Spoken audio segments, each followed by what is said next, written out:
Emergency which service? Do you need fire, police or ambulance? What did happen?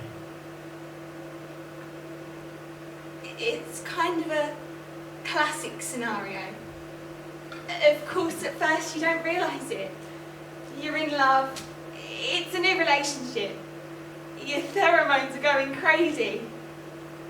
We were whirling and twirling, and he was very, very charming.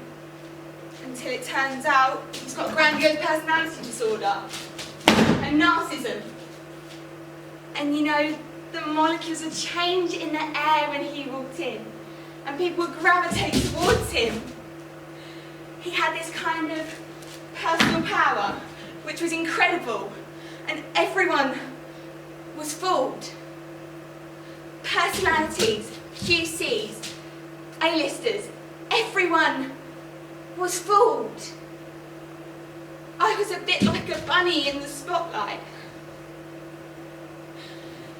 He was so dynamic that one minute you're on top of the world and the next there'd be a flash.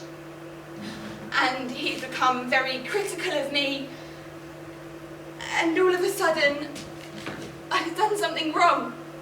If you're unable to speak but need an emergency service, please tap the handset, cough, make a noise. I didn't see it coming. We'd been out with some of his mates, and he'd been drinking, and then his old girlfriend arrived. I was upset because he sat on her knee and kissed her, so I went to go sit in the car. He came bellowing over, so I locked the door. He put his fist through the passenger window and dragged me through it.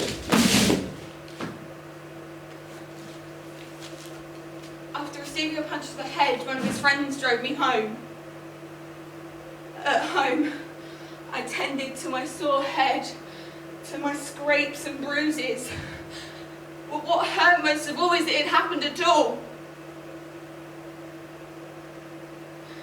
The next day, he was full of remorse. Things would be different. He wouldn't drink, and he would never hurt me again. I believed him. Please? I cannot release your line until you say that you do not need an emergency service. I wanted to keep the baby, but he didn't. But this time I wanted to stand my ground and not do what he wanted. So I told him I wouldn't have a termination. He physically attacked me and told me he was going to kill me. I remember looking in his eyes as he was strangling me and thinking there was no way I'd make it out alive. I still remember everything he said to me. How he would kill me before the police got there. How he would take Walt to my neck and cut the baby out. I remember realising that I was trapped. That I had no escape because he was faster and much stronger than I was.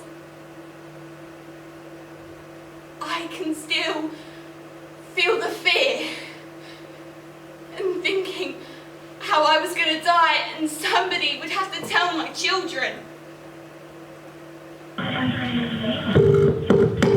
This is the police. If you require any emergency service, please press 55 on your keypad now. But the experience of domestic abuse for deaf women is the same as for hearing women.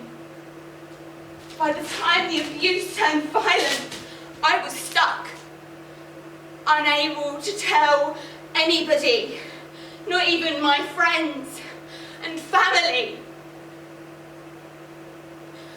My trust, my pride, my hope were broken.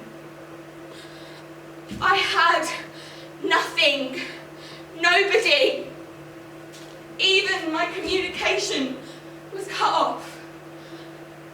My wrist broken in 2 places.